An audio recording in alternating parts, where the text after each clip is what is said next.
وحبيبنا ومولانا محمدا عبد الله ورسوله صلى الله عليه وعلى آله وصحبه وسلم الذي أكمل الله به قصر النبوة أي ختم الله به النبوة وحكم لا نبي بعده وأعلن في القرآن بالبرهان أن محمدا صلى الله عليه وسلم خاتم النبيين والمرسلين الذي أرسله بالحق بشيرا ونذيرا وداعيا إلى الله بإذنه وسراجا منيرا فقد قال الله تعالى في كلامه المجيد والفرقان الحميد أعوذ بالله من الشيطان الرجيم بسم الله الرحمن الرحيم ألا إن أولياء الله لا خوف عليهم ولا هم يحزنون الذين آمنوا وكانوا يتقون صدق الله العظيم وصدق رسوله النبي الكريم ونحن على ذلك من الشاهدين والشاكرين والحمد لله رب العالمين إن الله وملائكته يصلون على النبي يا أيها الذين آمنوا صلوا عليه وسلموا تسليما اللهم صل على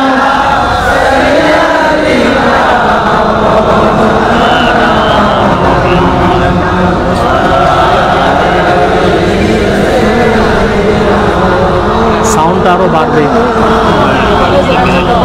ज़बान खुले बोलूं अल्लाहुम्मा सल्ले अला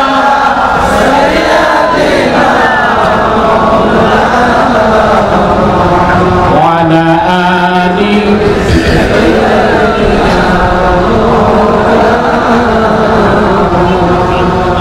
कुल्लुहुम मिन रसूलिल्लाहि मुल्तमिसून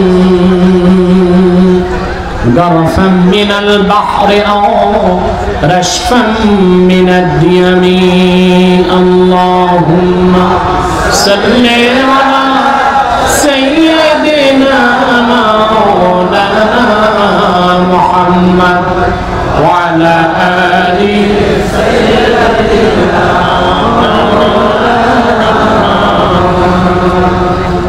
هو الحبيب الذي ترجى شفاعته لكل حال من الأهوال مقتحم اللهم صل على سيدنا وعلى آل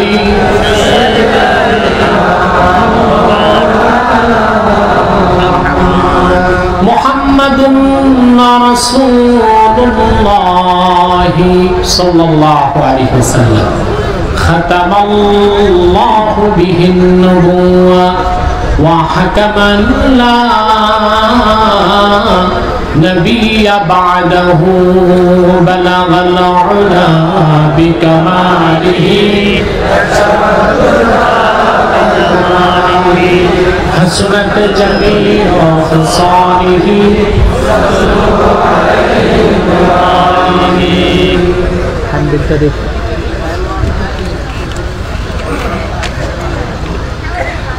मुजाहिद आजम शाह सूफी अल्लामा सिद्दीक अहमद आजाद रहिमाहुल्लाह ईसाल सवाब उपलक्षे आजकेर खत्मे नबुवत सम्मेलनेर सम्मानित सभापति रहबारे बैतुल शर्फ अल्लामा शेख मोहम्मद अब्दुल हाई नदवी पीर साहब बैतुल शर्फ दरबार शरीफ उपस्थित आছেন विशिष्ट इस्लामी चिंताविद इस्लामी बैंक बांग्लादेश शरिया बोर्डের सम्मानित चेयरमैन डॉक्टर अल्लामा गियासुद्दीन तालुकदार साहब बाराकाल्लाहु फी उमरी आज के जार महती उद्योगे आज के प्रोग्राम उपस्थित उलामाए किराम तुलाबाए इज़ाम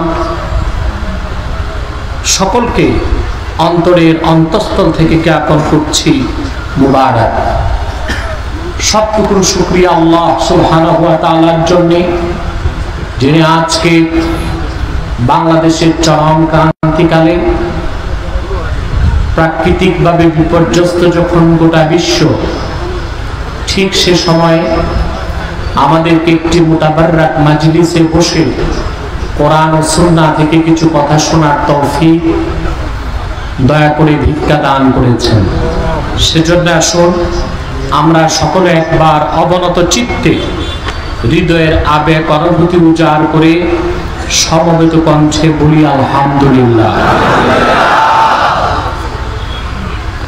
দরুদ ও সালাম আল্লাহর সৃষ্টির প্রধান আকর্ষণ বিশ্ব সভার সভাপতি সকল নবী রাসূলগণের মাথার তাজ শামসুল হিদায়াত বদরুদ দুজা সাইয়্যিদুস সাকানাইন ইমামুল মুরসালিন খাতামুন নবিয়্যিন ওয়াল মুরসালিন আফতাবে নবুওয়াত শাহনशाह-ए रिसालत सरकार दो जहां सुल्तानुल मदीना नबीयुल अंबिया हुजूरे अकरम नूरे मुजस्सम नूर नाला नूर सय्यिदिना हबीबिना शफीइना मौलाना मुहम्मद सल्लल्लाहु अलैहि वसल्लम ऊपर अल्लाह जल्ला जिक्रू যাকে আজ থেকে ১,৫০০ বছর আগে প্রেরণ করেছেন সর্বশ্রেষ্ঠ ও সর্বশেষ নবী ও রাসূল হিসেবে যার পরে আজ পর্যন্ত অবশ্যই পৃথিবীতে কোনো প্রকার নবী কিংবা রাসূল আসে নাই অবশ্যই এখনো নাই অবশ্যই কিয়ামত পর্যন্ত আসবে না সম্মানিত সুধী আমি অত্যন্ত ক্লান্ত कारण आज के दिने एक महासम्मेलन छिलो मुंशीगंजे खत्मे नबुवत इज्तेमा आपनारा देखेছেন অনেকে মিডিয়াতে সেটা দুপুরে ওখানে অংশগ্রহণ করে এয়ারপোর্ট এসে রাতের ফ্লাইটে আমি আপনাদের এখানে এসেছি যে কারণে আমি খুবই ক্লান্ত বিশেষ করে हजरत अल्लामा सिद्दीक अहमद आजाद रहमतुल्लाह कलिजार टुकड़ा सन्तान अल्लामा फानाफिल्लाह आजाद साहब खूब ভালোবাসার সাথে আমাকে দাওয়াত করেছেন আর এখানে আল্লাহ আমাকে আসার তৌফিক দিয়েছেন আলহামদুলিল্লাহ এসে আমি পুলকিত হয়েছি আজকের মাহফিলে দক্ষিণ চট্টগ্রামের মাখনগুলোকে সব উপস্থিত করা হয়েছে বাইতুল শরফের হযরত পীর সাহেব উপস্থিত হয়েছেন আলহামদুলিল্লাহ আল্লামা গিয়াসউদ্দিন তালুকদার সহ অনেক বড় বড় স্কলার ইসলামী চিন্তাবিদ গবেষক সাহিত্যিক পণ্ডিত এবং এক কথায় যাদের বলতে পারি থিঙ্ক ট্যাঙ্ক এরকম মানুষগুলো এখানে উপস্থিত হয়েছে আলহামদুলিল্লাহ বারবার মাইকটা ধরো না আরো খুলে দাও, স্পষ্ট করে দাও, আওয়াজ আরো খুলবে। সম্মানিত সুধী, আপনারা আজকে এখানে এসেছেন ইসালে সওয়াব মাহফিল, পাশাপাশি খাতমে নূপুর সম্মেলন। এই নামটি নতুন করে এবার সংযোজিত হয়েছে, ঠিক কিনা? আলহামদুলিল্লাহ বলে এটা আমার পক্ষ থেকে অনুরোধ রক্ষা করা হয়েছে, আলহামদুলিল্লাহ। আমি আলোচনার শেষ প্রান্তে এই বিষয়টির তাৎপর্য আপনাদের সামনে তুলে ধরব। এই মুহূর্তে আমি কোরআন কারীম সূরা ইউনূস থেকে ৬২ এবং ৬৩ দুটো আয়াত তেলাওয়াত করেছি। খুব সংক্ষেপে এই দুটো আয়াতকে কেন্দ্র করে নির্ভরযোগ্য মুফাসসির এবং মুহাদ্দিসগণের দৃষ্টিকোণ থেকে কিছু কথা আপনাদের সামনে তুলে ধরার চেষ্টা করব, যদি আল্লাহ পাক আমাকে তৌফিক ভিক্ষা দান করেন। বলুন আল্লাহুম্মা আমিন। সম্মানিত সুধী, ভূমিকাতে কোনো কথাই বলতে চাচ্ছি না, সরাসরি মূল আলোচনায় প্রবেশ করছি। আমরা প্রতিটি মানুষ আল্লাহর প্রিয় পাত্র হতে চাই। আল্লাহর প্রিয় পাত্র যারা, তারাই তো আল্লাহর ওলি, ঠিক কিনা? ওলি হতে বংশ লাগে না, লাগে পয়সা, টাকা, চামড়ার রং, কিচ্ছু লাগে না। কিভাবে আল্লাহর ওলি হওয়া যায় সেই ফর্মুলাটি আমি কোরআন কারীম থেকে তুলে ধরছি। আল্লাহ পাক সূরা ইউনূসের ৭ করেছেন, আলা ইন্না আউলিয়া আল্লাহি লা খাউফুন আলাইহিম ওয়া লা হুম ইয়াহজানুন। সাবধান, জেনে রেখো, নিশ্চয় যারা আল্লাহর ওলি তাদের কোনো ভয় নাই, তাদের কোনো চিন্তা নাই। সুবহানাল্লাহ। কে বলেছেন? যারা আল্লাহর ওলি তাদের কোনো ভয় নেই, তাদের কোনো চিন্তা নেই। ওলি কাকে বলে? আল্লাহ বলেছেন যারা আউলিয়াউল্লাহ, আল্লাহর ওলি, তাদের কোনো ভয় নাই, তাদের কোনো চিন্তাও নাই, ইহকালেও নেই, পরকালেও নেই। এই কথার গ্যারান্টি কে দিয়েছেন? আমাদের বর্তমানে ভয় এবং চিন্তা আছে কিনা? একটু জোরে বলতে হবে। সব জায়গাতেই তো ভয় আর চিন্তাতে আমরা কুড়ি কুড়ি মরে যাচ্ছি। আমাদের নাই জীবনের নিরাপত্তা, সম্পদের নিরাপত্তা, সম্মান সম্ভ্রমের নিরাপত্তা। ঘর থেকে যে লোকটি বের হয় নিরাপদে ঘরে ফিরবে কিনা সেই গ্যারান্টি তার হাতে নেই। সত্য? আমরা ভয় এবং চিন্তায় আড়ষ্ট হয়ে আছি, ঠিক কিনা বলে? এই ভয় নাই, চিন্তা নাই, একমাত্র আল্লাহ গ্যারান্টি দিয়েছেন তাদের যারা আল্লাহর ওলি, আউলিয়া। সুবহানাল্লাহ বলে। ওলি শব্দের বহুবচন আউলিয়া। আল্লাহ তাআলা কোরআন কারীমে কয়েকটি বিষয়কে ওলি বলেছে, কথা বুঝতে পেরেছেন? যেমন আল্লাহ তাআলা সূরা মায়েদাতে বলেন, ইন্নামা ওয়ালিয়ুকুমুল্লাহু ওয়া রাসূলুহু ওয়াল্লাযীনা আমানুল্লাযীনা ইউকিমুনাস সালাতা ওয়া ইউতুনাজ যাকাতা ওয়া হুম রাকিউন। নিশ্চয়ই তোমাদের ওলি হচ্ছেন আল্লাহ, তোমাদের ওলি হচ্ছেন মুহাম্মদ সাল্লাল্লাহু আলাইহি সাল্লাম এবং মুহাম্মদ সাল্লাল্লাহু আলাইহি ওয়াসাল্লামের সাহাবীগণের মধ্যে যারা ৫ ওয়াক্ত নামাজ আদায় করে আর নামাজে থাকা অবস্থায় যাকাত আদায় করে। সুবহানাল্লাহ। কথাটা বুঝে গেছেন? এত সহজে আল্লাহ বলেছেন তোমাদের ওলি আল্লাহ, তোমাদের ওলি মুহাম্মদ সাল্লাল্লাহু আলাইহি সাল্লাম, তোমাদের ওলি ওই সকল সাহাবী যারা নামাজ আদায় করে এবং নামাজে থেকে যাকাত দেয়। এটা কি বুঝতে পেরেছেন? একটু বিষয় আছে তো। নামাজ শেষ যাকাত দিলাম, এটা তো বুঝি। আল্লাহ এটা বলেন নাই। ওয়াহুম রাকিউন, নামাজে থেকে যাকাত দেয়। এটা কি জটিল বিষয় না? আওয়াজে করে বলেন। নামাজ শেষ করে যাকাত দেওয়া সহজ, কিন্তু নামাজে থেকে যাকাত দেওয়া বিষয়টা একটু ভিন্ন না? পৃথিবীর প্রসিদ্ধ অনেকগুলো তাফসীরে, তাফসীর বাহরুল মুহিত, তাফসীরুল কবির, তাফসীর ইবনে আবি সাউদ এবং আল হাওয়িল ফাতাওয়া, চারটি কিতাবে এসেছে হযরত আলী রাদিয়াল্লাহু তাআলা আনহু একদিন মসজিদ নববীতে নামাজ পড়তেছিলেন। নামাজটি ছিল নফল নামাজ। কি নামাজ? এমন সময় এক অভাবগ্রস্ত ভিক্ষুক এসে হযরত আলীর কাছে ভিক্ষা চাইলেন। তিনি নামাজে, ভিক্ষুকদের কিন্তু সময় নাই, কখন চাইতে হবে এটা চিন্তা করে না। তিনি হযরত আলীকে নামাজের মধ্যে বললেন, আতিনি লিল্লাহি শাইআ, আল্লাহর জন্য কিছু আমাকে দান করো। তাফসীরের কিতাবগুলো সাক্ষী, ফানাযা আলিয়্যুন খাতিমাহু ফাআতাহু, হযরত আলী নামাজ ছাড়লেন না, নামাজের রুকুতে থেকেই তিনি আংটি খুলে ভিক্ষুককে দান করে দিলেন। আল্লাহ পাক হযরত আলীর এই কাজে এত খুশি হয়ে গেলেন, সঙ্গে সঙ্গে আলীর শানে আয়াত নাযিল করে দিলেন, ইন্নামা ওয়ালিয়্যুকুমুল্লাহু ওয়া রাসূলুহু ওয়াল্লাযীনা আমানুল্লাযীনা ইউকিমুনাস সালাতা ওয়া ইউতুনাজ যাকাতা ওয়া হুম রাকিউন। নিশ্চয় তোমাদের ওয়ালি আল্লাহ, তোমাদের ওয়ালি মুহাম্মদ সাল্লাল্লাহু আলাইহি সাল্লাম এবং মুহাম্মদ সাল্লাল্লাহু আলাইহি সাল্লামের সাহাবীগণের মধ্যে আলীর মতো মানুষও তোমাদের ওয়ালি, যারা নামাজে থেকে আল্লাহর খুশির জন্য যাকাত দেয়। এবার বুঝে আসছে? কথা বলেন।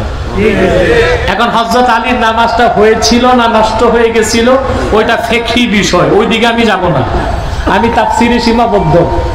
ওটা কিসের বিষয়? ফিকহের সাথে সম্পর্ক। তবে আমি যা বুঝতে পেরেছি, আমলে কালিল ছিল, কাসির ছিল না, এই জন্য নামাজেরও কিছু হয় নাই, আর নামাজটা ছিল নফল নামাজ। সুবহানাল্লাহ।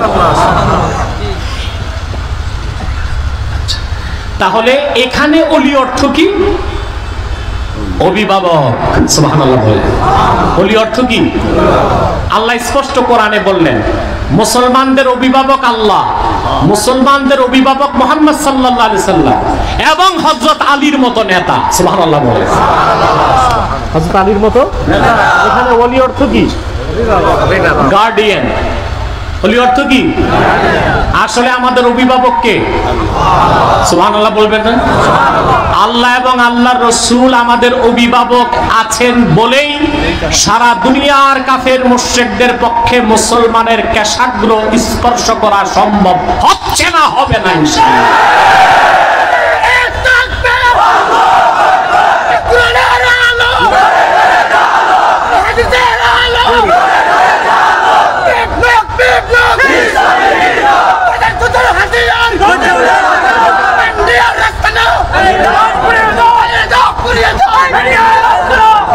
আমার ভাইরা, কলিজায় যে রক্তর ক্ষরণ কেন তা তো বুঝতে পেরেছি। যে কুলাঙ্গার লোকটির হাতে কাশ্মীরি মুসলমানদের রক্তের দাগ লেগে আছে, গুজরাটের মুসলমানের রক্তের দাগ লেগে আছে, সেই খুনিকে বাংলাদেশের মুসলমান বাংলাদেশে বরদাস্ত করবে না। এই জনসমুদ্র থেকে জানাই দিচ্ছি, বাংলাদেশের অভিভাবকদেরকে কোন খুনি সন্ত্রাসী রাষ্ট্রপ্রধানকে এনে বাংলাদেশকে অপবিত্র করতে দেওয়া হবে না। তারপরে বাংলাদেশের মানুষ ঘর বাড়ি ছেড়ে রাজপথে নামতে বাধ্য হবে।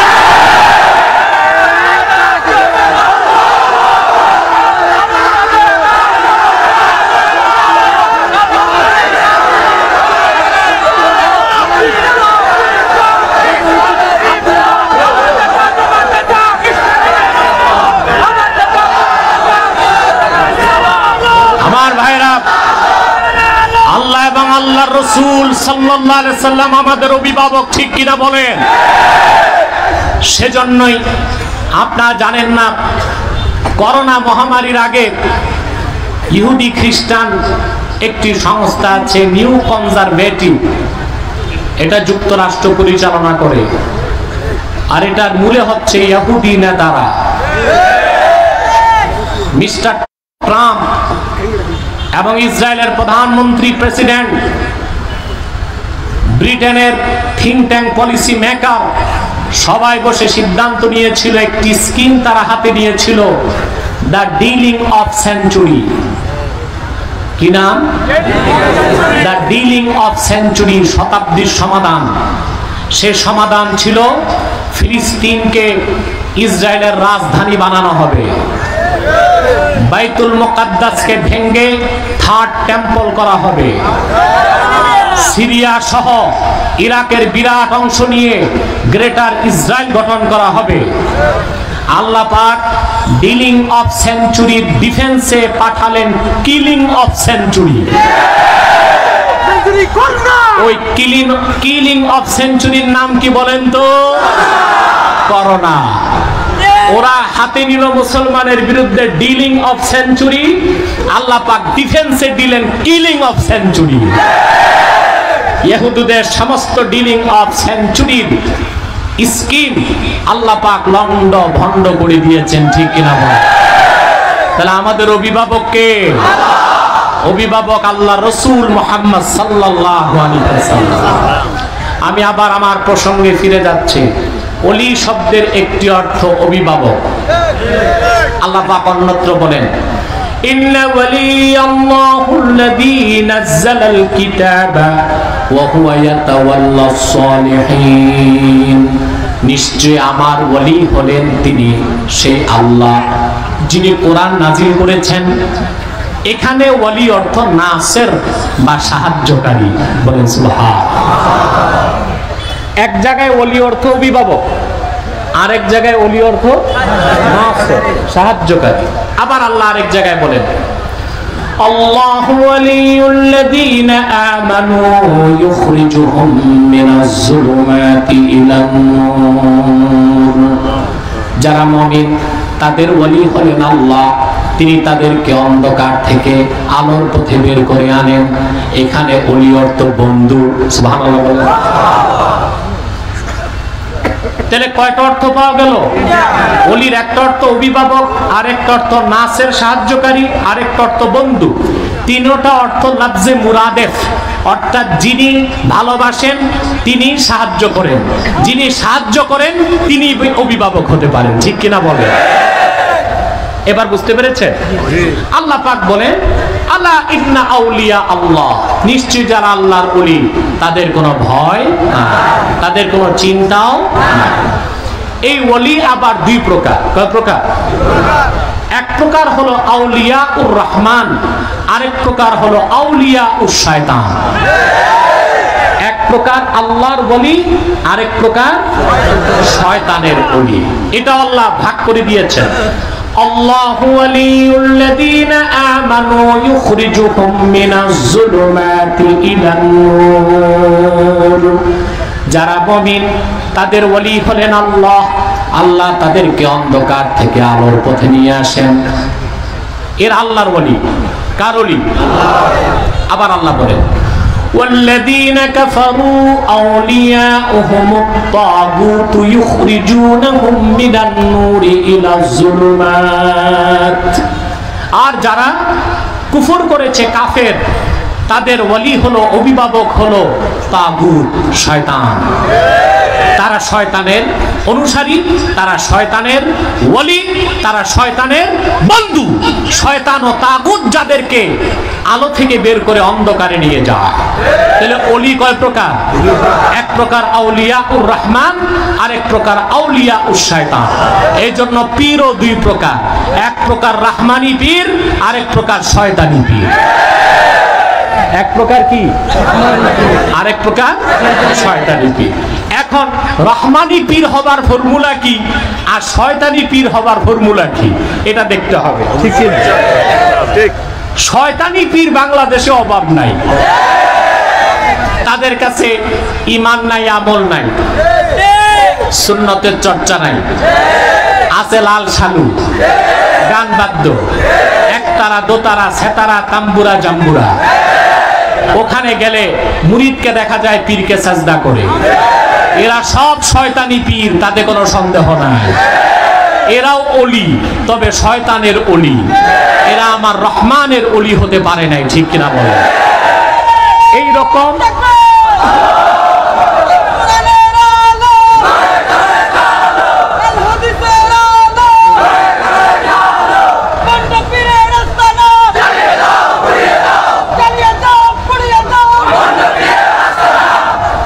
এইরকম ভণ্ড পীর, যাদের কাছে গান বাদ্য, যাদের কাছে নারী পুরুষের একসাথে মেলামেশা। আমরা যারা সত্যিকার আল্লাহওয়ালা তরিকতপন্থী, আমরা মাজার জিয়ারতকে সমর্থন করি এবং নিজেরাও আল্লাহর ওলিদের মাজার জিয়ারত করি। মাজার জিয়ারত এক জিনিস, মাজারে সেজদা করে মুশরিক হওয়া আরেক জিনিস, ঠিক কিনা? বাংলাদেশের ভণ্ড পীর তাদের বিরোধিতা করলেই আমাদেরকে ওহাবির তীর নিক্ষেপ করে। কোন খাঁটি আহলে সুন্নতের সাথে কবর পূজা, মাজার পূজা, খাট পূজা, পীর পূজার সম্পর্ক থাকতে পারে না, ঠিক কিনা বলেন? তোমরা স্লোগান একটু দেরিতে দিও, এত ঘন স্লোগান দিলে তো আমি সময় পাবো না। এদের বদ অভ্যাস, এই ভণ্ড পীরদের, এরা সব সময় ইসলামী আন্দোলনের বিরোধিতা করে। এরা নিজেদেরকে সুন্নি দাবি করে, কিন্তু বাংলাদেশের কুখ্যাত কুলঙ্গার নাস্তিক ব্লগাররা যখন আমার আল্লাহর শানে বেয়াদবি করে, আমার রাসূলুল্লাহর আরশ চুম্বি মর্যাদার বিরুদ্ধে বক্তব্য দেয়, তখন খাঁটি সুন্নিরাই মাঠে নামে, ভণ্ড বেদাতি মাজার পূজারীরা মাঠে নামে না।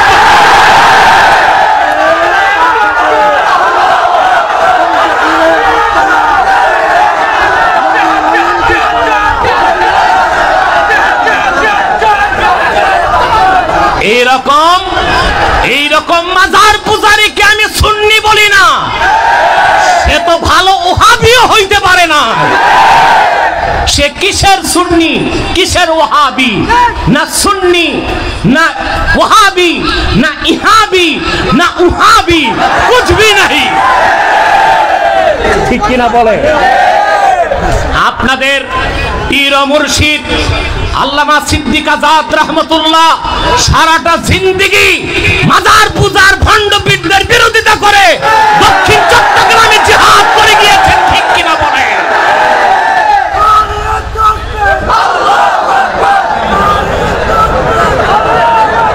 প্রিয় ভাইরা, আল্লামা সিদ্দিক আজাদ রাহমাতুল্লাহ কি পীর ছিলেন কিনা? ছিলেন। গারাঙ্গিয়ার খলিফা ছিলেন, পীর থেকে পীরালি পেয়েছেন। তিনি তাহলে পীর, কোন পীরের বিরোধিতা করেছেন? ওই যে শয়তানি পীর। কোন পীর? পীর কয় প্রকার? এক প্রকার রাহমানি পীর, আরেক প্রকার শয়তানি পীর।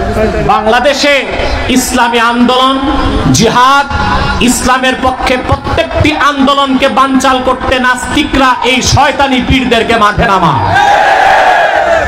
আমার মনে আছে 2013 সালে উপমহাদেশের শ্রেষ্ঠ রাজনৈতিক সংগঠন হেফাজতে ইসলাম বাংলাদেশ 13 দফা দাবি নিয়ে যখন মাঠে নেমেছিল, তৎকালীন নাস্তিক বেঈমান মুরতাদরা নাপাক পয়সা খাইয়ে চট্টগ্রামের ভণ্ড পীরদেরকে হেফাজতের বিরোধিতায় মাঠে নামিয়েছিল, ঠিক? তাহলে বোঝা যায় এই ভণ্ড পীরগুলোর সাথে ইসলামের কোনো সম্পর্ক নাই। পীরালির লেবাস ধারণ করেছে তারা মানুষকে ধোঁকা দিয়ে বোকা বানিয়ে ব্যবসা চালাবার জন্য, ঠিক কিনা বলে? কত বড় মুশরিকেরা দেখেন না, পীরকে যে সাজদা করে, এই সাজদার নাম দিয়েছে সাজদায়ে তাজিমি। আমার দেশের বেকুব মুসলমানগুলো বুঝে না, আল্লাহ ছাড়া যদি কাউকে সাজদা করা বৈধ হতো, সাহাবায়ে কেরাম কাকে সাজদা করতেন? আল্লাহর হাবিব সাল্লাল্লাহু আলাইহি ওয়াসাল্লাম সাজদা করতে চেয়েছেন? জি, চেয়েছেন। আহমদ বিন হাম্বল তার মুসনাদে হাদিস নকল করেছেন, আল্লাহর হাবিব সাল্লাল্লাহু আলাইহি ওয়াসাল্লাম সাহাবায়ে কেরামকে নিয়ে হেঁটে যাচ্ছেন। উহুদ পাহাড় থেকে একটি উষ্টি নেমে রাসূলুল্লাহ নূরময় কদমে সাজদা করলো। সাহাবায়ে কেরাম বললেন, ইয়া রাসূলুল্লাহ, ইয়া হাবিবাল্লাহ, অনুমতি থাকলে আমরা একটু সাজদা করতে চাই। আল্লাহর হাবিব জবাব দিলেন, লাউ আমারতু আহাদান আন ইয়াসজুদা লি আহাদিন লা আমারতুল মারআতা আন তাসজুদা লি যাওজিহা। যদি আমার শরীয়তে কোন মানুষকে সাজদা করার বৈধতা আমি দিতাম, তাহলে আমি আবার উম্মতের নারীদের উপর ফরজ করে দিতাম যেন স্বামীর পায়ে সাজদা করে। আল্লাহর হাবিব সাল্লাল্লাহু আলাইহি ওয়াসাল্লাম নিজের জন্য সাজদার বৈধতা দেন নাই। সেখানে কোন পীর, কোন দরবেশ, কোন ওলিকে সাজদা করা জায়েজ হবে? দুনিয়ার সমস্ত আউলিয়া কেরামকে এক পাল্লায় দিলেও আমার নূর নবী মুহাম্মদ সাল্লাল্লাহু আলাইহি সাল্লামের একজন সাহাবীর একটি জুতার সমান মর্যাদা হবে না। এটাই তো ভণ্ড পীররা বুঝে না। দেখেন নাই এক বাউল বক্তা খাজা বাবা শিরকে আকবার করে বসে আছে। আমি নাদানটাকে বলেছি তওবা করার জন্য, তওবা করে না। তওবা করা আদমের কাজ, তার উত্তরসূরিদের কাজ। তওবা না করা ইবলিসও তার উত্তরসূরিদের কাজ, ঠিক কি না? আদম আলাইহিস সালাম তিনিও একটা ভুল করে ফেলছিলেন, তওবা করে নবী হয়ে গেছেন। আর ইবলিস তওবা করে নাই, মালাউন হয়ে গেছে, ঠিক কি না বলে? তাহলে বলছিলাম এই তাজিমি সাজদা বলতে কোনো সাজদা না। আমি চ্যালেঞ্জ করেছি এই মাজার পূজারীদের, কোরআন হাদিসের কোথাও তাজিমি সাজদা বলতে কোনো সাজদা নাই। যেটা আগে শরীয়তে জায়েজ ছিল ওটা হলো সাজদাতুত তাহিয়্যা। সাজদাতুত তাহিয়্যা সম্মান বা সম্বোধন, অভিবাদনের সাজদা, সেটাও আল্লাহ রাসূলুল্লাহ শরীয়তে হারাম এবং শিরক করে দিয়েছেন। তর্কের খাতিরে যদি মেনে নেই সাজদা তাহিয়া এখনো করা যাবে, তাহলে তাহিয়াটা কি? আমাদের তাহিয়া হচ্ছে সালাম, আসসালামু আলাইকুম। আল্লাহ কি নিয়ম করেছেন? আমরা যদি বলি আসসালামু আলাইকুম, যাকে দিব সে জবাব দিবে ডবল, ওয়ালাইকুম আসসালাম ওয়া রাহমাতুল্লাহ, ঠিক কি না? সেই অনুপাতে যদি সাজদা তাহিয়া এখন মুরিদ পীরকে করে, তাহলে পীর যদি মুরিদ যদি পীরকে একটা সাজদা করে, পীরের উপর ওয়াজিব হবে মুরিদকে ডবল সাজদা করে। তাহিয়ার জবাব কি? জবাব কি? ডবল। তাহলে পীর যদি পীরকে যদি মুরিদ করে একটা সাজদা, তো পীরের উপর ওয়াজিব হবে। তাহলে পীরের পীরালি ফুস, পীরালি আর থাকে? অতএব সব কথার জিস্ট হচ্ছে, মুলাক্খাস হচ্ছে, ওলি দুই প্রকার। এক প্রকার আমার আল্লাহর ওলি, আরেক প্রকার নিকৃষ্ট শয়তানের ওলি। তাহলে পীরও দুই প্রকার, রহমানি পীর আর একটা শয়তানি পীর। আমাদের সমস্ত সমর্থন রহমানি পীরের সাথে, আর সকল ঘৃণা শয়তানি পীরের সাথে। মনে থাকবে? এখন কোনটা হবেন, রহমানি পীর না শয়তানি পীর? আল্লাহর ওলি হবেন না নিকৃষ্ট শয়তানের ওলি হবে? আল্লাহর ওলি হবার ফর্মুলা নেন, কিভাবে হবেন? আল্লাযীনা আমানু ওয়া কানু ইয়াত্তাকুন, যারা ঈমানের দৌলত সিনায় ধারণ করেছে এবং আল্লাহকে ভয় করে পরহেজগার হয়ে গেছে, তারাই আল্লাহর ওলি হয়ে গেছে। ওলি হতে কয়টা জিনিস লাগবে? আল্লাহ বলেছেন কয়টা জিনিস? ইবনে কাসির রাহমাতুল্লাহ তাফসীর ইবনে কাসিরে এই আয়াতের ব্যাখ্যায় লিখেন, মান কানা মুমিনান তাকিয়্যা কানা লিল্লাহি ওয়ালিয়্যা। সুবহানাল্লাহ। ইবনে কাসির রাহমাতুল্লাহ এই আয়াতের তাফসীরে লেখেন, মান কানা মুমিনান তাকিয়্যা কানা লিল্লাহি ওয়ালিয়্যা। রাসূলুল্লাহর প্রত্যেক সেই উম্মত যার ঈমান আছে আর তাকওয়া ধারণ করে মুত্তাকি হয়ে গেছে, সেই প্রত্যেক লোক আল্লাহর ওলি হয়ে গেছে। সুবহানাল্লাহ বলবেন না? এখন আমরা কি আল্লাহর ওলি হব? আল্লাহর ওলি হতে চান? কয়টি জিনিস লাগবে বলেন তো? কি? ঈমান। প্রথম কি? দ্বিতীয়টা কি? তাকওয়া। দ্বিতীয়টা কি? এখন দুইটার একটা তো আমাদের আছে। কোনটা আছে? সুবহানাল্লাহ বলবেন না? ঈমান আছে না নাই? ঈমানের সংজ্ঞা কি? আমি যদি এখন থেকে বলতে থাকি ঈমানের সংজ্ঞা, ফজর হয়ে যাবে, শেষ করা যাবে না। তবে আমার কাছে ইমাম আজম আবু হানিফা রাহমাতুল্লাহর একটা সংজ্ঞা আছে।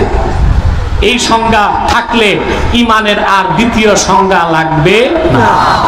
ইমাম আজম আবু হানিফা রাহমাতুল্লাহ বলেন, আল ঈমানু হুয়া মুজাররাদু তাসদীকিন নবী মুহাম্মদ সাল্লাল্লাহু আলাইহি ওয়াসাল্লাম বিমা জাআ বিহি মুহাম্মাদুন সাল্লাল্লাহু আলাইহি ওয়াসাল্লাম উলিমা যারুরাতান। শুধু আল্লাহর রাসূল মুহাম্মদ সাল্লাল্লাহু আলাইহি সাল্লামের রিসালাতকে বিশ্বাস করার নামই ঈমান।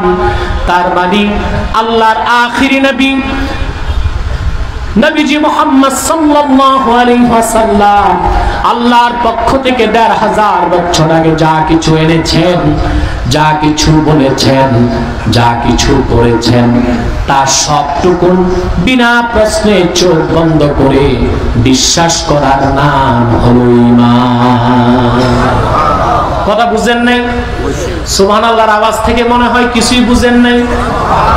আবার বলছি, আল্লাহর আখিরি নবী মুহাম্মদ সাল্লাল্লাহু আলাইহি ওয়াসাল্লাম আল্লাহর পক্ষ থেকে ১৫০০ বছর আগে যা কিছু এনেছেন, যা কিছু বলেছেন, যা কিছু করেছেন, তার সবটুকু বিনা প্রশ্নে চোখ বন্ধ করে বিশ্বাস করার নাম হলো ঈমান।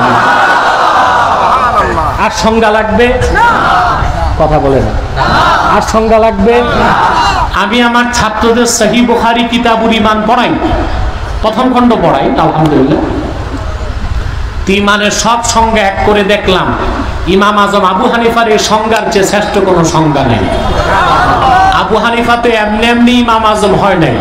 তিনি কি মসজিদে নামাজ পড়া ইমাম আজম হয়েছে?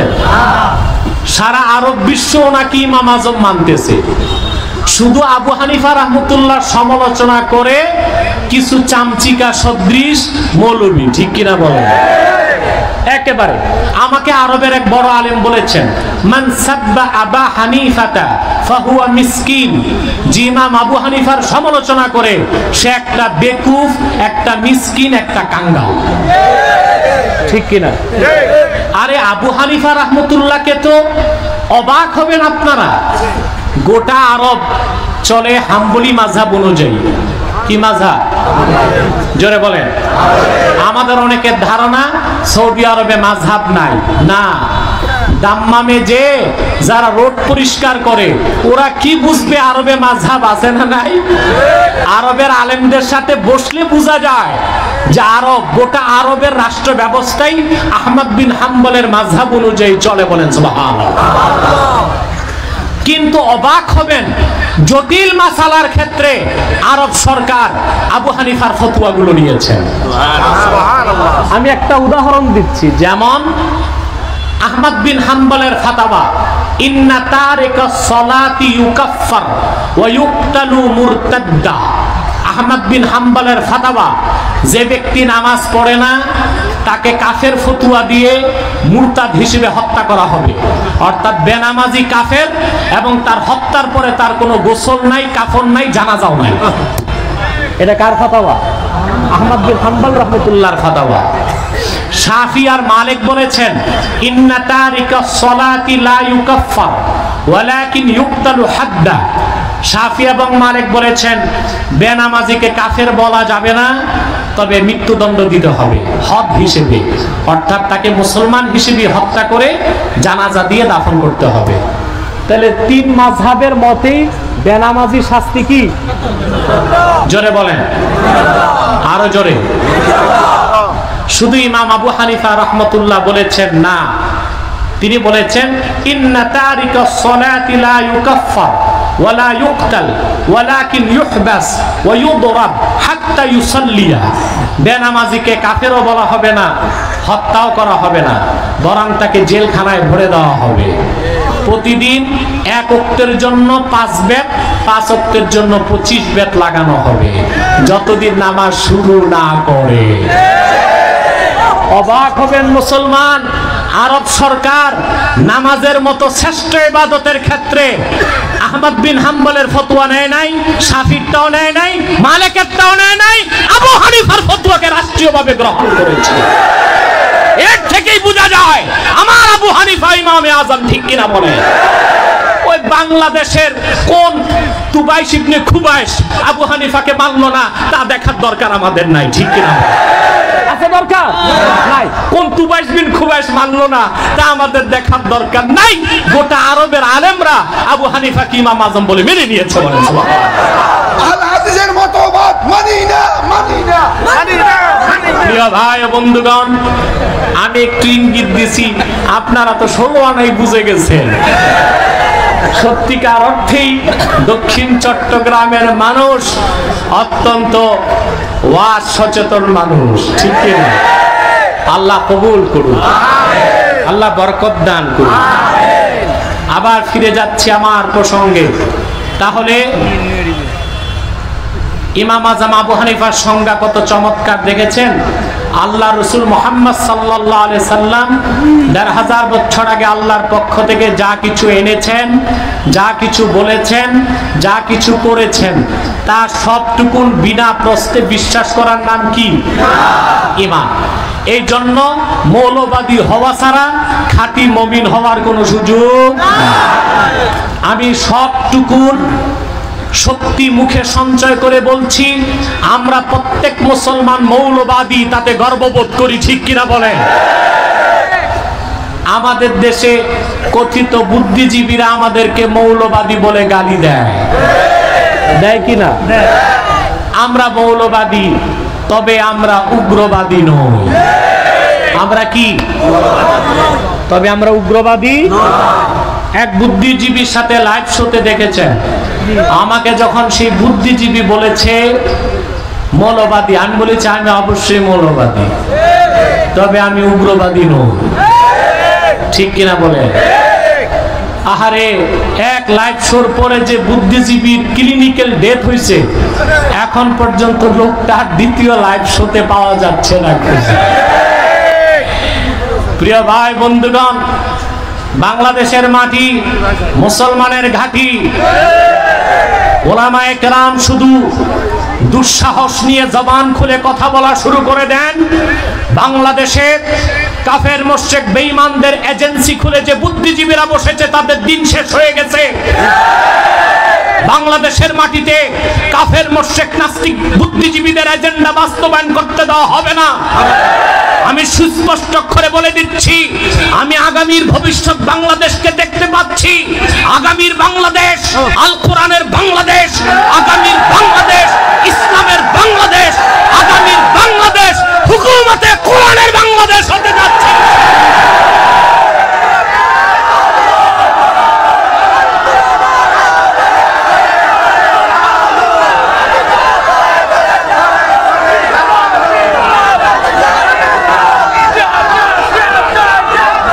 আমার প্রিয় ভাই বন্ধুগণ, তাহলে আমরা ইমানদার কিনা বলেন? আমরা ইমান আনার ক্ষেত্রে কোনো ছাড়কে কবুল করব? আল্লাহ রসুল মুহাম্মদ সাল্লাল্লাহু আলাইহি ওয়াসাল্লাম আল্লাহর পক্ষ থেকে যা কিছু এনেছেন, যা কিছু বলেছেন, যা কিছু করেছেন, তার সবটুকুনকে আমরা অক্ষরে অক্ষরে বিশ্বাস করি বলে আমরা মুমিন, ঠিক কিনা? এটার নাম ঈমান। এটার নাম কি? ঈমান। এখন আল্লাহর ওলি হওয়ার জন্য একটা তো পেয়ে গেছে, আর একটা বাকি। ওইটার নাম কি? তাকওয়া। সুবহানাল্লাহ। তাকওয়া কি? তাকওয়ার অনেক ব্যাখ্যা। আজকে যে আয়াতের ব্যাখ্যা শোনাচ্ছি, তার সাথে রিলেটেড একটি ব্যাখ্যা শোনাচ্ছি। তাকওয়ার একটি ব্যাখ্যা হচ্ছে ইমতিসালুল আওয়ামির ওয়া ইজতিনাবুন নওয়াহি। ঈমান আনার পরে কোরআন সুন্নাহ সব হুকুমকে মানা, সব নিষেধকে ছাড়া, তার নাম তাকওয়া। ব্যক্তির নাম মুত্তাকি। বলেন সুবহানাল্লাহ। ব্যক্তির নাম কি? ইমতিসালুল আওয়ামির ওয়া ইজতিনাবুন নওয়াহি। কোরআন সুন্নাহ সব হুকুমকে মানতে হবে, আর সব নিষেধকে ছাড়তে হবে, ঠিক কিনা বলেন? তা মানার ক্ষেত্রে প্রথম প্রাধান্য পাবে ফরজ। প্রথম কি? ফরজ, ওয়াজিব, সুন্নাত আর নফল, ঠিক কিনা? ছাড়বেন কি? কবিরা গুনাহ, সগীরা গুনাহ, মাকরুহ কাজ। এটাই তাকওয়া। আপনি যখন ফরজগুলোকে আদায় করে ওয়াজিব সুন্নাত আদায়ের পর যত নফল করবেন, আল্লাহর ওলি হিসেবে আপনার মর্যাদা তত বাড়তে থাকবে। হাদিসে কুদসি, হাদিসটি বুখারীতেও আছে, মুসলিমও আছে, মেশকাতেও আছে, রিয়াদুস সালিহিনেও আছে। আল্লাহর হাবিব ইরশাদ করেছেন, আল্লাহ তাআলা বলেছেন, ওয়ালা ইয়াজালু আবদি ইয়াতাকাররাবু ইলাইয়া বিন-নওয়াফিল হাত্তা উহিব্বাহ। ফরজ ওয়াজিবের পর বান্দা যত নফল কাজ করে আমি আল্লাহর নৈকট্য লাভ করতে থাকি। আমার নৈকট্য লাভ করতে করতে বান্দা আমার এত সান্নিধ্যে চলে আসে, হাত্তা উহিব্বাহ, স্বয়ং আমি আল্লাহ বান্দাকে মহব্বত করতে থাকি। সুবহানাল্লাহ বলবেন। আল্লাহ নিজে বলেছেন, ওয়ালা ইয়াজালু আবদি ইয়াতাকাররাবু ইলাইয়া বিন-নওয়াফিল। নফল যত করে বান্দা আমার কাছে আসতে থাকে। সুবহানাল্লাহ, এত কাছে আসে, হাত্তা উহিব্বাহ, স্বয়ং আমি আল্লাহ তাকে ভালোবাসা শুরু করে দেই। ফাইদা আহবাবতুহু ফাকুনতু সামআহু আল্লাযী ইয়াসমাউ বিহি ওয়া বাসারাহু আল্লাযী ইউবসিরু বিহি ওয়া ইয়াদাহু আল্লাতী ইয়াবতিশু বিহা ওয়া রিজলাহু আল্লাতী ইয়ামশি বিহা। আর যখন আমি বান্দাকে মহব্বত করে ফেলি, আমি বান্দার কানে আমার কুদরত ঢেলে দিই, সে কুদরতে সে শোনে। আমি তার চোখে আমার কুদরত ঢেলে দিই, সেই কুদরতে সে দেখে। আমি তার হাতে কুদরত ঢেলে দেই, সেই কুদরতে সে ধরে। আমি তার পায়ে কুদরত ঢেলে দেই, সেই কুদরতে সে চলে। যখন সে আমার কাছে কিছু চাই আমি নগদ দিয়ে দেই। যখন সে আমার কাছে বাঁচতে চায় আমি আল্লাহ তাকে প্রতিরক্ষার ব্যবস্থা করি। এই লোকটা আল্লাহর ওলি হয়ে যায়। বলেন সুবহানাল্লাহ, ঠিক কিনা বলেন? হবেন আল্লাহর ওলি? তাহলে আপনাদের করণীয় কি? ঈমানের দৌলত সিনায় ধারণ করে তাকওয়া অর্জন করতে হবে। কি অর্জন করতে হবে? তাকওয়া। সে তাকওয়া কি? ফরজ, ওয়াজিব, সুন্নাত, নফল বেশি বেশি আদায় করবেন, কবিরা সগীরা মাকরুহ কাজ বেশি বেশি ছাড়বেন। তখন আপনার তাকওয়া বাড়তে থাকবে, আল্লাহর ওলি হিসেবে আপনার মর্যাদা বাড়তে থাকবে। বলেন সুবহানাল্লাহ। সময় কত এখন? অনেক রাত হয়ে গেছে, আমি আর কষ্ট দিচ্ছি না আপনাদেরকে।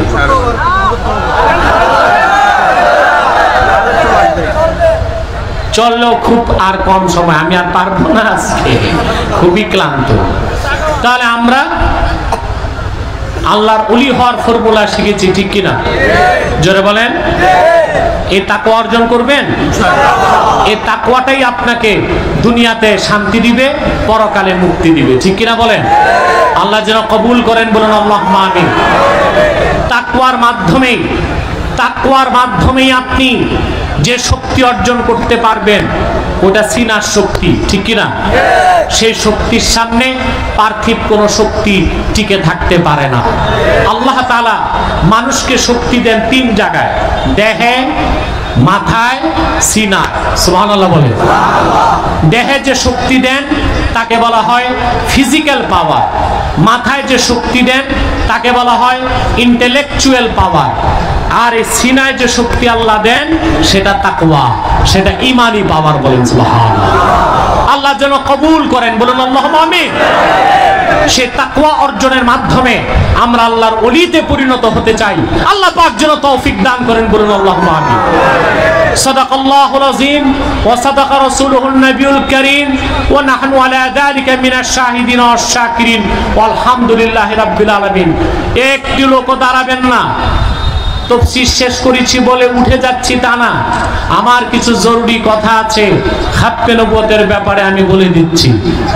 একটি লোক আর দাঁড়াবার চেষ্টা করবেন না, যে যেখানে আছেন বসে যান।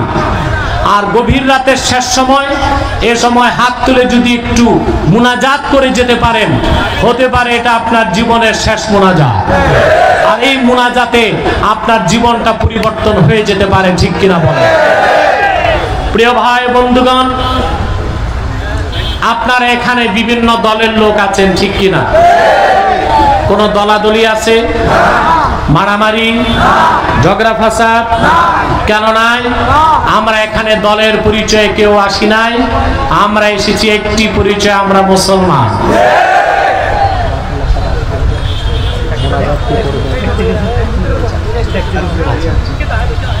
কথা বুঝতেছেন?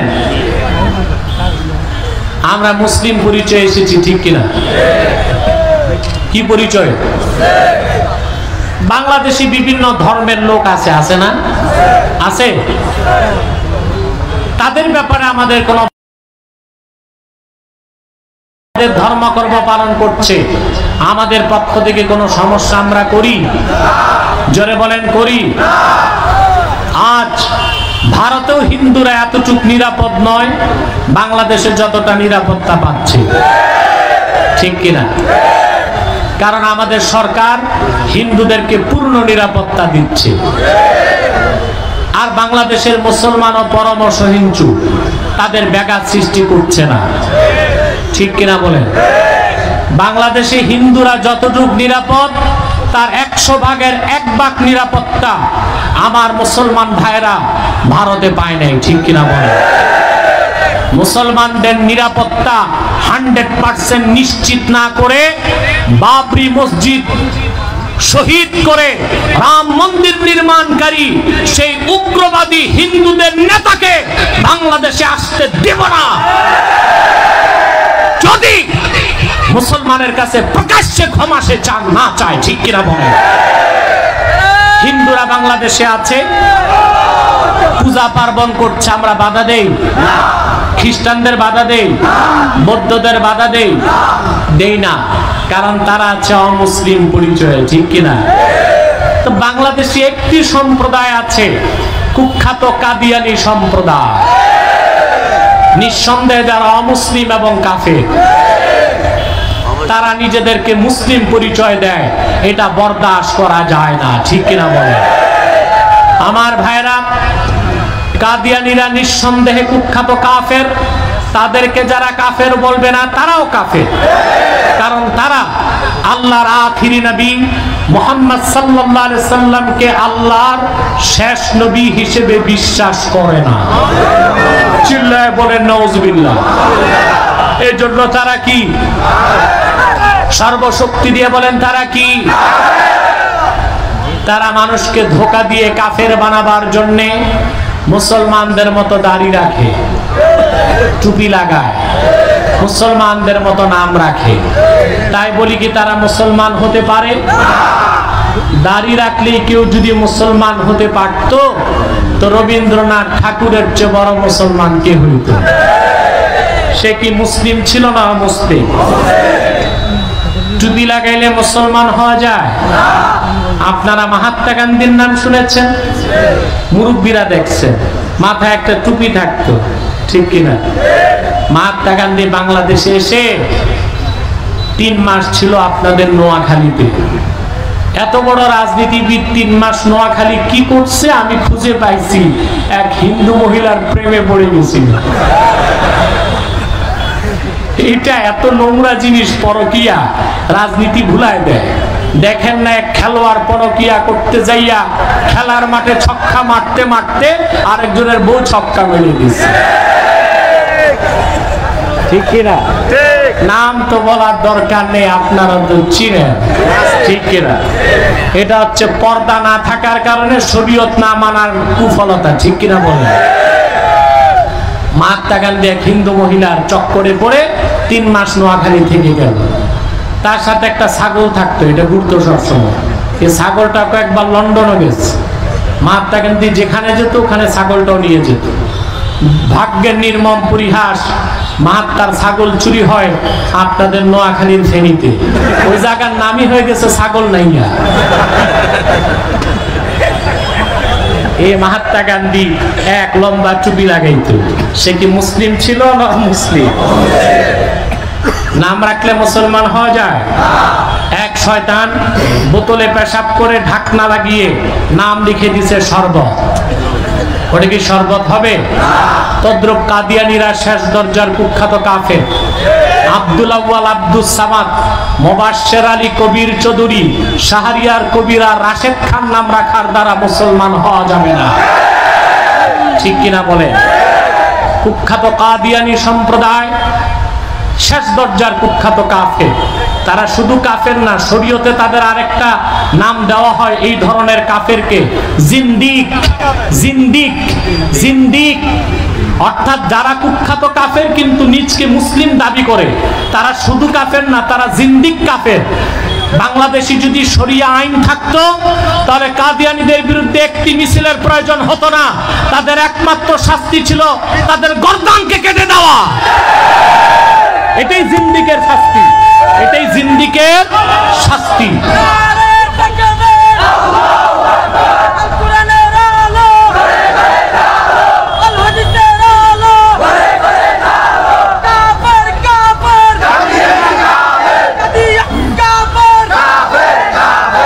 প্রিয় ভাই বন্ধুগণ, আমার আল্লাহ নূর নবী আমার মুহাম্মদ সাল্লাল্লাহু আলাইহি ওয়াসাল্লামের ইসলাম ও কোরআনের হাজার হাজার হাজার বছর পরে বর্তমান ভারতের কুখ্যাত পাঞ্জাবের কুখ্যাত গুরুদাসপুরের কুখ্যাত কাদিয়ানে ইংরেজ আমলে এক শয়তান নিজকে নবী দাবি করছে।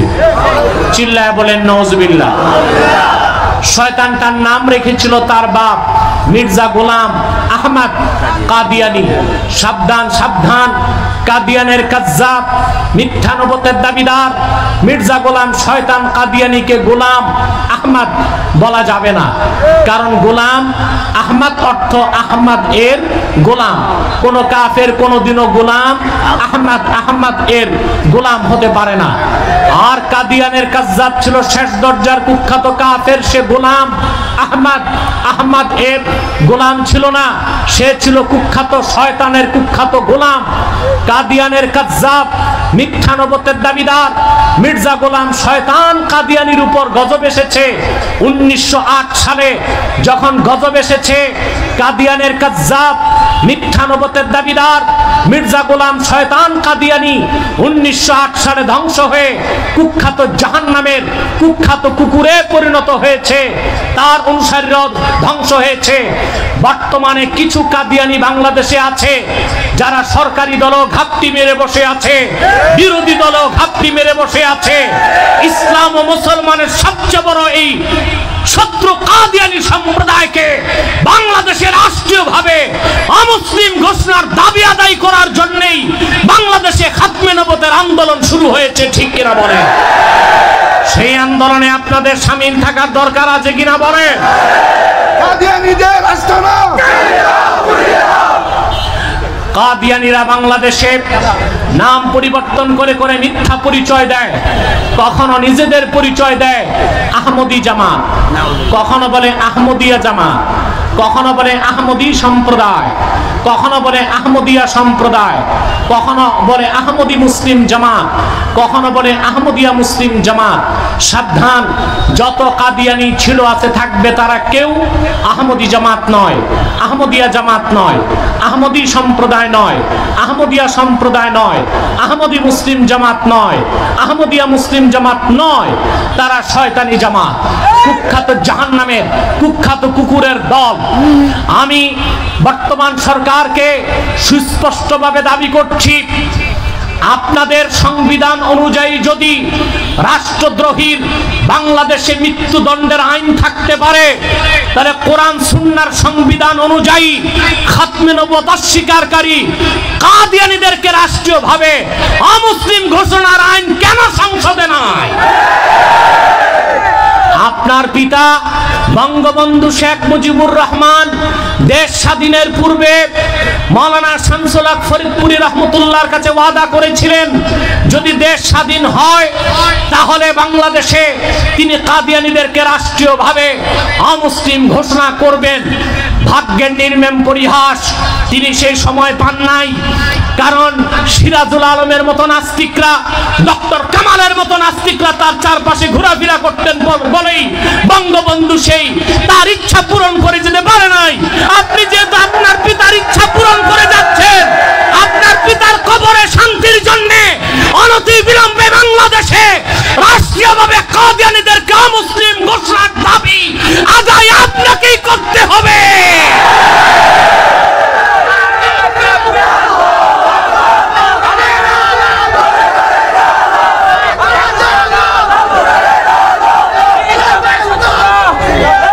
মনে রাখবেন, আপনি পাকিস্তানে কাদিয়ানীদেরকে রাষ্ট্রীয়ভাবে অমুসলিম ঘোষণার দাবি আদায়ে 10,000 মুসলমান রক্ত দিয়েছে।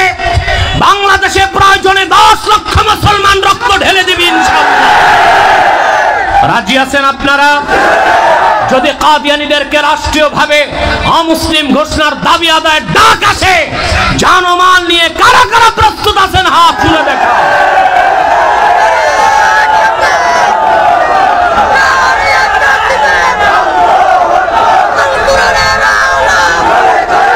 প্রিয় ভাই ও বন্ধুগণ, পরিশেষে বলবো, আমরা সবাই ঐক্যবদ্ধ অবস্থানে আসলে ইসলাম ও মুসলমানের পক্ষে প্রতিটি দাবি আদায় করা আমাদের পক্ষে সম্ভব হবে। সেজন্য আমি 2020 সালে যে স্লোগানটি সমগ্র বাংলাদেশে চালু করেছি তা হলো মাসলাক যার যার ইসলাম সভা। এই স্লোগানকে বুকে ধারণ করে আমাদেরকে এগিয়ে যেতে হবে সামনের দিকে। ইসলাম এবং মুসলমানের অধিকার যা আছে বাংলাদেশে তা আদায় করেই ছাড়বো ইনশাআল্লাহ। আমরা জনগণ মুসলমান, আমরা সুপ্রিম ফোর্স, আমরাই সরকার বানাই, সরকার উঠাই, সরকার নামাই। সরকারের কথায় জনগণ চলবে না, মুসলমানের কথায় সরকারকে চলতে হবে। ঠিক কিনা বলেন? প্রিয় ভাই ও বন্ধুগণ, আপনারা দক্ষিণ চট্টগ্রামের মানুষ, চুনতির হাজর শাহ সাহেব রহমতুল্লাহর সোহবত পেয়েছেন, বাইতুল শরফের মরহুম পীর সাহেব রহমতুল্লাহর সোহবত পেয়েছেন, গারাঙ্গিয়ার পীর সাহেব রহমতুল্লাহর সোহবত পেয়েছেন। আপনার এক একজন মুসলমান ইসলামী আন্দোলনের পক্ষে এক একটি ক্ষেপণাস্ত্র এবং বারুদ।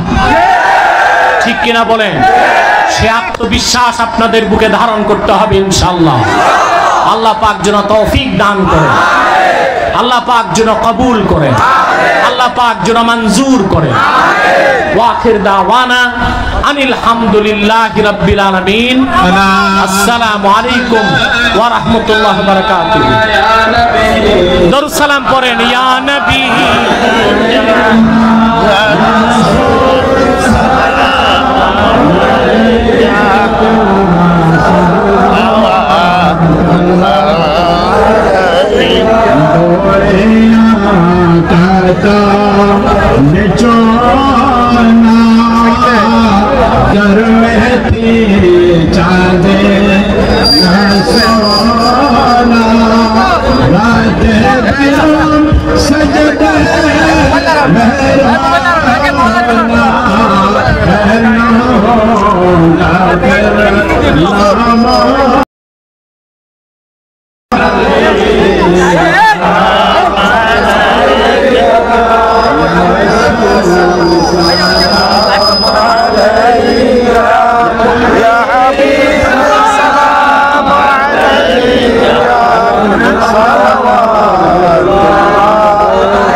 বসে যান।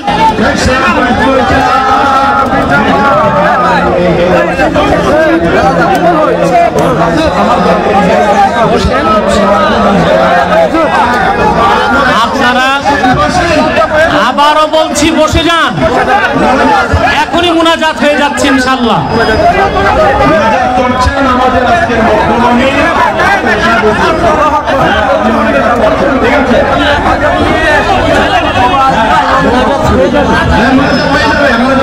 বসেন, মুনাজাতের জন্য বসবেন তো একটু। আপনারা যেহেতু ইসালে সওয়াব মাহফিল, সূরা ফাতিহা একবার পড়েন, সূরা ইখলাস 3 বার পড়েন।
ভাই বন্ধুগণ, আমরা এবার মুনাজাত করছি। আমরা হযরত সিদ্দিক আজাদ রাহমাতুল্লাহ সন্তান যারা আছেন তারা উপস্থিত আছেন এখানে। বড় শাহজাদা হযরত ওমর ফারুক আজাদ সাহেব এখানে উপস্থিত আছেন।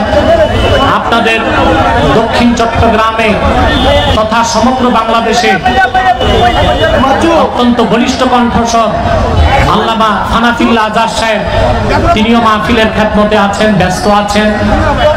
ওনার আওলাদ ফারজান যারা আছেন, হযরত সিদ্দিক আজাদ সাহেব রাহমাতুল্লাহ, আমরা সবার জন্য দোয়া করব আল্লাহ পাক যেন আমাদেরকে কবুল করেন, মঞ্জুর করেন আল্লাহর দ্বীনের কাজে। আরো দেখতে পাচ্ছেন চুনতি শাহ সাহেব রহমতুল্লাহর বরণাতি হাজার শাহ সুফি মাওলানা আজাদ ভাই এখানে উপস্থিত আছেন। আমার ছোট ভাই মাওলানা ওবায়দুল্লাহ আব্বাসী উপস্থিত আছেন। তাদের সবার জন্য দোয়া করবেন। আর বিশেষ করে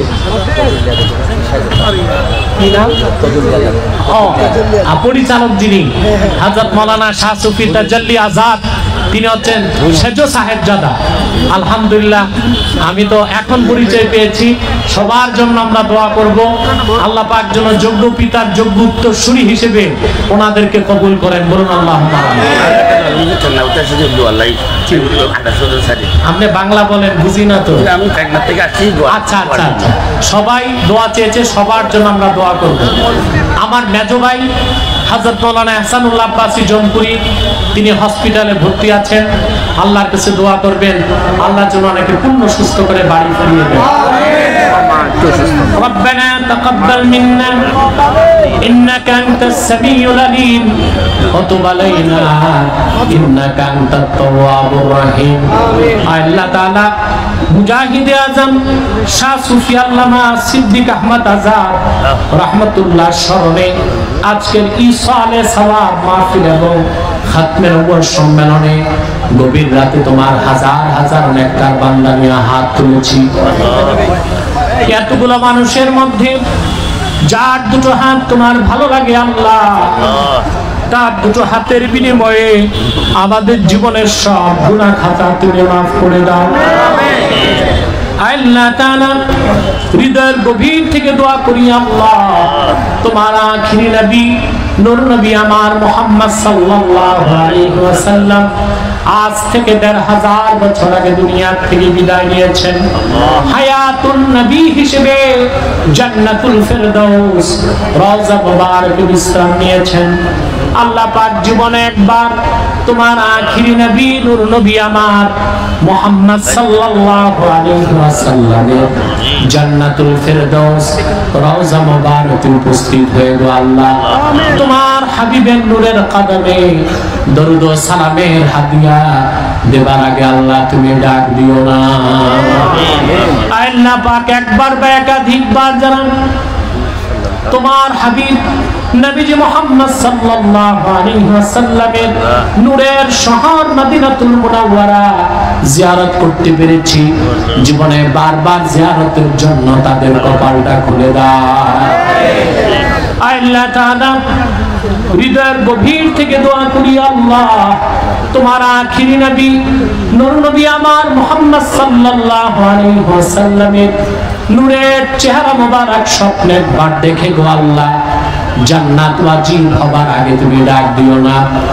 একবার বা একাধিকবার যারা তোমার আখিরি নবী নূর নবী মুহাম্মদ সাল্লাল্লাহু আলাইহি ওয়াসাল্লামের নূরের চেহারা মোবারক স্বপ্নে দেখার সৌভাগ্য লাভ করেছে, জীবনে বারবার দেখার জন্য তাদের কপালটা আল্লাহ তুমি দয়া করে সোনার কপাল বানায় দাও।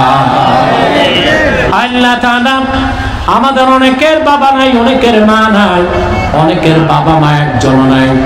হযরত সিদ্দিক আযাদ রাহমাতুল্লাহ সহ যত মানুষ ঈমানের দৌলত সিনায় ধারণ করে কবরবাসী হয়েছে তাদের কবরগুলোকে আল্লাহ তুমি জান্নাতের বাগানে পরিণত করে দাও।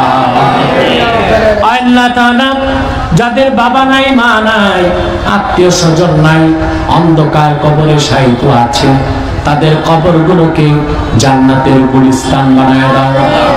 রব্বুল আলামিন গুনার বোঝা কাঁধে করে দুটো হাত তুলেছি, এতগুলো মানুষের মধ্যে কার দুটো হাত তোমার ভালো লেগেছে তুমি ভালো জানো।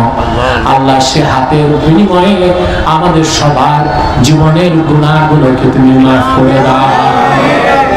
আল্লাহ তাআলা আমার যুবক ভাইদের মধ্যে এমন তো যুবক এখানে বসে আছেন বাবা মা বেঁচে থাকতে কোনো কামাই রোজগার ছিল না, দুঃখী বাবার মুখে এক মুঠ খাবার তুলে দিতে পারে নাই, দুঃখিনী মাকে একটা কাপড় কিনে দিতে পারে নাই।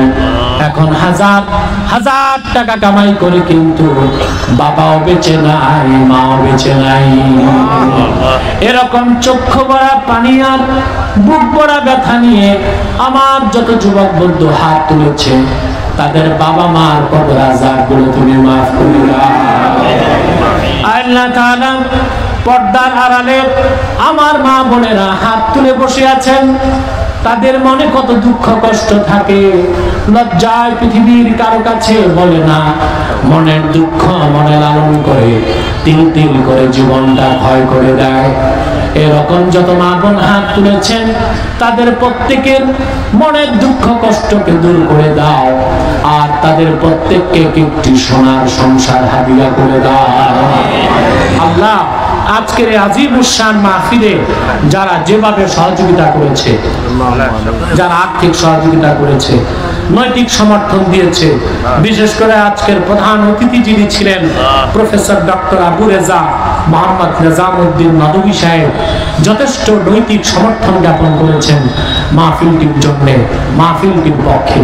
আল্লাহ যে যেভাবে সহযোগিতা করেছে, সমর্থন জ্ঞাপন করেছে, প্রত্যেকের শ্রমকে, ধনকে, মনকে, নিয়তকে কবুল করে মাহফিলটা আমাদের নাজাতের জায়গা বানায় দাও।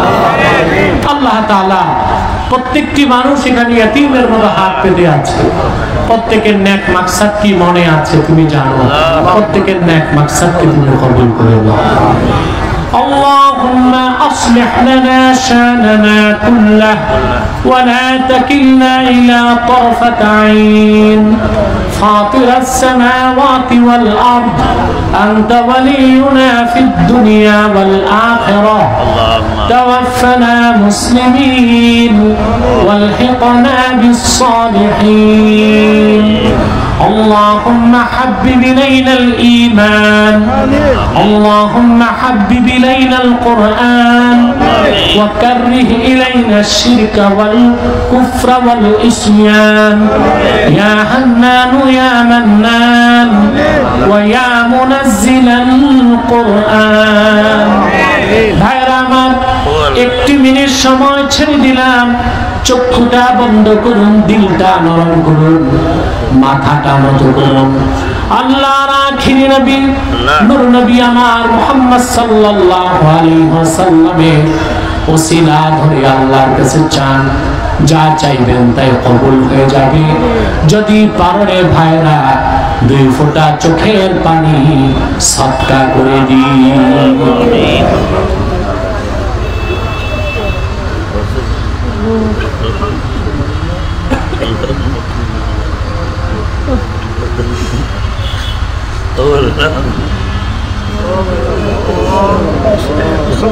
والله قدرة الرحمن الله يا الله يا الله بسجور الله يا درجة الله يا الله زور الله يا درجة الله يا الله زور الله يا درجة الله يا الله بسجور الله يا درجة الله الله دين الله قبول كر الله ما تلا شكر الله بسجور الله نفيد الله يا الله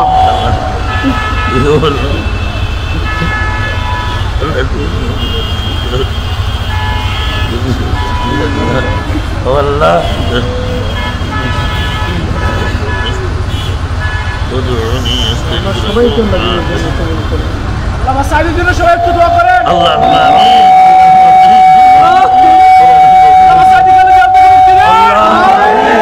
কোরআন বন্ধে ফিরিয়ে দাও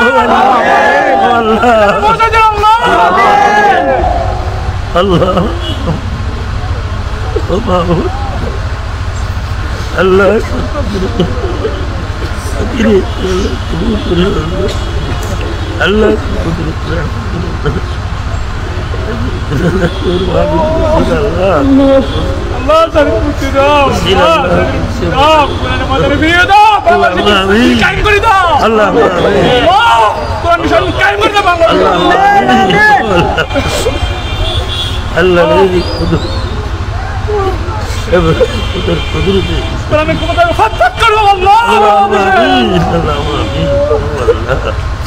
الله تقدر الله سيل الله تقدر الله الله الله الله الذي يقول